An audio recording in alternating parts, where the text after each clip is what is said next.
Occasion ఏదైనా location ఎక్కడైనా తెలుగువారి వేడుక అంటే ఆలివ్ మిఠాయి ఉండాల్సిందే. మిఠాయి అంటే ఆలివ్.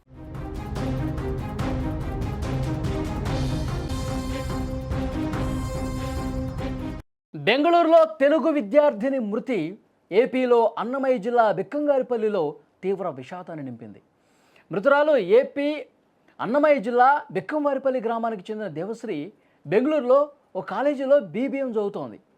ఈ నేపథ్యంలో ఆదివారం ఉదయం తన స్నేహితురాలితో దేవశ్రీ రూమ్కి వెళ్ళింది. కొంత సమయం తర్వాత దేవశ్రీ స్నేహితురాలు బయటకు వెళ్ళగా గోవర్ధన్ రూమ్లోకి వెళ్ళినట్టుగా ఇన్ఫర్మేషన్ ఉంది. ఆ గదిలో వీళ్ళిద్దరి మధ్య ఏం జరిగింది, ఎందుకు గొడవ పడ్డారు, ఎందుకు చావు వరకు వెళ్ళింది, చంపే వరకు ఈ గోవర్ధన్ అనే వ్యక్తి ఎందుకు వెళ్ళాడు అన్నది కూడా పోలీసులు ఇన్వెస్టిగేట్ చేస్తూ ఉన్నారు. హత్య చేసిన వెంటనే నిందితుడు గోవర్ధన్ అక్కడి నుంచి పారిపోయాడు, ఇంటికి వెళ్ళిపోయాడు డైరెక్ట్. దేవశ్రీ మరణ వార్త ఆమె స్వగ్రామం రామసముద్రం మండలం బిక్కంవారిపల్లిలో తీవ్ర విషాదాన్ని తీసుకొచ్చింది. గ్రామం మొత్తం ఒక్కసారిగా శోకంలో మునిగిపోయింది. కూతురు ఇక లేదు అన్న మరణ వార్త విన్న తండ్రి గుండెలు పగిలేలా రోధించినటువంటి తీరు అందరినీ కలిచివేసింది. బెంగళూరుకు పోయిన తర్వాత బెంగళూరులో ఒక మంచి కాలేజీలో చదువుకుంటున్నటువంటి ఆమె ఎప్పుడైనా సెలవులు వచ్చినప్పుడు ఇక్కడికి వచ్చేది.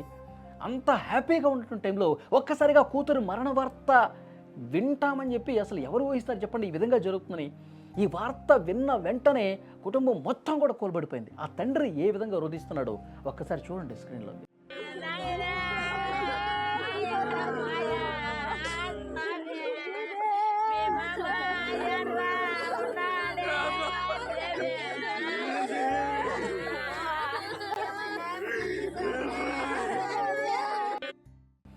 అల్లారు ముద్దుగా పెంచుకున్నటువంటి కూతురు ఈ విధంగా విగత జీవిగా మారిపోయి ఈ విధంగా ఇంటికి వస్తుందని చెప్పి అసలు ఎప్పుడూ కూడా ఊహించినటువంటి వాళ్ళు ఆ మరణ వార్త విని షాక్ అయిపోయారండి. గుండెలు బాదుకుంటూ రోధిస్తూ ఉన్నారు. మొన్ననే ఫోన్ చేసి మాట్లాడావు కదమ్మా, నిన్ననే ఫోన్ చేసి మాట్లాడావు కదమ్మా, అంతా బాగానే ఉంది, అంతా సంతోషంగా ఉంది, ఇక్కడ అంతా కూడా చదువు బాగా చెప్తున్నారు, ఇక్కడ ఫుడ్ కూడా అంతా బాగుంది, అంతా సవ్యంగా ఉందని చెప్పేసి అనుకుంటున్నటువంటి సమయంలో అసలు ఏం జరిగిందో, ఎవడు రూమ్లోకి వచ్చాడు, ఎవడు ఏ విధంగా చేశాడు, ఎవడు చంపేశాడు, అసలు ఏమీ అర్థం కావట్లేదు మాకు, ఉన్న పళాన కూతురు దూరం అయిపోయింది అన్నటువంటి బాధ కుటుంబ సభ్యుల్లో ఏ విధంగా కనిపిస్తుందో చూడండి. అసలు ఒక్కరోజు ముందు ఆ గదికి వెళ్ళే సమయంలో ఏం జరిగిందో కూడా ప్రస్తుతం పోలీసులు ఇన్వెస్టిగేట్ చేస్తూ ఉన్నారు. దేవశ్రీ తన ఫ్రెండ్తో కలిసి ఫ్రెండ్ రూమ్కి వెళ్ళిందండి. వెళ్ళిన తర్వాత ఫ్రెండ్తో చాలాసేపు గడిపింది. ఆ తర్వాత ఆ దేవశ్రీ ఫ్రెండు రూమ్ నుంచి బయటకు వచ్చింది, బయటకు వెళ్ళిపోయింది. బయటకు వెళ్ళిపోయిన కాసేపటికి ఈ గోవర్ధన్ అనేవాడు ఎవడైతే నిందితుడు ఉన్నాడో, ఎవడైతే ఈ విధంగా చేశాడో, ఎవడైతే దారుణంగా దేవశ్రీని చంపినటువంటి వ్యక్తిగా ఉన్నాడో అతను ఆ రూమ్లోకి వచ్చాడండి. ఆ రూమ్లోకి వచ్చాడు, చాలాసేపు ఉన్నారు, మాట్లాడుకున్నారు, గొడవ జరిగింది. ఆ గొడవ పెద్దదైపోయింది, కొట్టుకునే స్థాయికి వెళ్ళింది.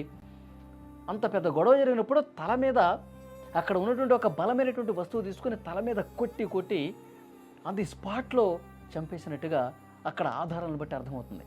అక్కడ స్థానికంగా బెంగళూరులో ఉన్నటువంటి పోలీస్ స్టేషన్లో కేసు నమోదైంది. వాళ్ళు ఇన్వెస్టిగేట్ చేశారు. ఇక్కడ ఈ అమ్మాయి తల్లిదండ్రులకి అన్నమయ్య జిల్లాలో బిక్కంగారిపల్లిలో ఆ కుటుంబానికి సమాచారం ఇచ్చారు. సమాచారం ఇచ్చిన వెంటనే ఒక్కసారిగా షాక్ అయిపోయినటువంటి పరిస్థితి. అమ్మాయి మంచిగా చదువుకుని పెద్ద చదువులు చదివి మంచి ఉద్యోగం సంపాదిస్తానని చెప్పి చెప్తున్న కన్న కూతురు ఈ విధంగా శవమై తిరిగి వస్తుందని చెప్పి ఎవ్వరూ కూడా ఊహించినటువంటి పరిస్థితి. అల్లారు ముద్దుగా ఎంతో ప్రేమగా ఎంతో ఆప్యాయంగా పెంచుకున్నటువంటి కూతురు ప్రతిరోజు ఫోన్లో నాన్న ఎలా ఉన్నావు నాన్న, భోజనం చేశావా, ఇవన్నీ కూడా చెప్పేదంట. ఆ కుటుంబ సభ్యులు ఏడుస్తూ గుండెలు బాదుకుంటూ రోధిస్తూ ఆ కూతురుతో ఉన్నటువంటి ఆ బంధాన్ని గుర్తు తెచ్చుకుంటూ రోధిస్తున్నటువంటి పరిస్థితి. అసలు వాడు ఎవడు అనేది మాకు తెలియాలి అని చెప్పి మాట్లాడుతూ ఉన్నారు. వాడు ఎందుకు ఈ విధంగా చేశాడు, అసలు మా అమ్మాయికి ఏమైనా పరిచయం ఉందా లేదా, లేదంటే వాడు ఏమన్నా అగంతకుడా అని వాళ్ళు క్వశ్చన్ చేస్తూ ఉన్నారు. కానీ పరిచయం ఉంటేనే ఆ రూమ్లోకి వెళ్తారు కదా అని చెప్పి కొంతమంది కూడా చెప్తున్నటువంటి పరిస్థితి. ఆ గ్రామం మొత్తం కూడా ఒక్కసారిగా షాక్ అయిపోయిందండి. ఎందుకంటే ఎప్పుడు ఏ చిన్న సెలవు దొరికినా సరే ఊరికి వచ్చేది. ఊరికి వచ్చిన తర్వాత అందరితో చాలా చాలా సంతోషంగా చాలా ఆప్యాయంగా పలకరిస్తే ఇరుగు పొరుగు వాళ్ళతో కూడా ఎలా ఉన్నావు పెద్దమ్మ, ఎలా ఉన్నావు పిన్ని, ఎలా ఉన్నావు బాబాయ్ అని చెప్పి చుట్టుపక్కల వాళ్ళతో కూడా వరసలు కలుపుతూ ఎంత ప్రేమగా అంత సంతోషంగా కనిపించే అమ్మాయి. ఒక్కసారి స్క్రీన్లో చూడండి, అమ్మాయి ఎంత ఎంత బాగుందో చూడండి. లిటరల్గా తల మీద కొట్టి కొట్టి చంపాడంటే వాడు ఎంత దుర్మార్గుడు అనేది కూడా ఇక్కడ అర్థమవుతుంది. ఇలాంటి అమాయకమైనటువంటి పిల్లల్ని వాళ్ళు మాయమాటలు చెప్పి వంచి దారుణంగా చంపేస్తున్నటువంటి ఘటనలు ఈ మధ్యకాలంలో చాలానే కనిపిస్తూ ఉన్నాయి. ఆ ఇరుగు పొరుగు వాళ్ళు ఆ ఊళ్ళో డెక్కంగారిపల్లిలో ఆ ఊరి జనం కూడా మొత్తం జనంతా కూడా కన్నీళ్లు పెట్టుకుంటున్న పరిస్థితి. ఈ విధంగా జరుగుతుందని చెప్పి అసలు ఎవ్వరూ ఊహిస్తారు? మంచిగా చదువుకోవటానికి పోయిన అమ్మాయి చదువు అయిపోయిన తర్వాత మంచిగా జాబ్ వస్తుంది, తర్వాత ఒక అయ్య చేతిలో పెట్టి ఒక మంచి జీవితం ఊహించుకుంటారు తల్లిదండ్రులు కూడా. తమ కూతురు ఒక మంచి భవిష్యత్తు ఉంటుందని చెప్పి ఆ ఉద్దేశంతోనే తమ ఊరి కాకపోయినా, జిల్లా కాకపోయినా, రాష్ట్రం కాకపోయినా పక్క రాష్ట్రాలకు నగరాలకు పోయి చదివిస్తున్నారంటే వాళ్ళ భవిష్యత్తు బాగుంటుందని. కానీ ఈ విధంగా ఎవడో ఒకడు ఒక రాక్షసుల్లాగా వచ్చి ఈ విధంగా అమ్మాయిల్ని చంపేసి మాకు దూరం చేస్తాడని చెప్పి ఎవరు ఊహిస్తారని చెప్పి వాళ్ళు కన్నీళ్లు పెట్టుకుంటూ ఊరగిస్తున్నారు. నిజంగా ఆ తండ్రికి ఎంత బాధ ఉంటుందో, గుండెల్లో ఆ తండ్రికి ఎంత ఆవేదన ఉందో చూడండి. ప్రతిరోజు ఫోన్ చేసి తన బాగోగులు అడిగే నా కన్న కూతురు ఈరోజు నా ముందు లేదు అన్న బాధ. నిజంగా ఆడపిల్లల తల్లిదండ్రులు చాలా బాధని గుండెల్లో పెట్టుకొని మోస్తూ ఉంటారండి. ఎందుకంటే వాళ్ళు తమ కళ్ళ ముందు లేరు అన్న బాధ ఒకటి ఉంటుంది.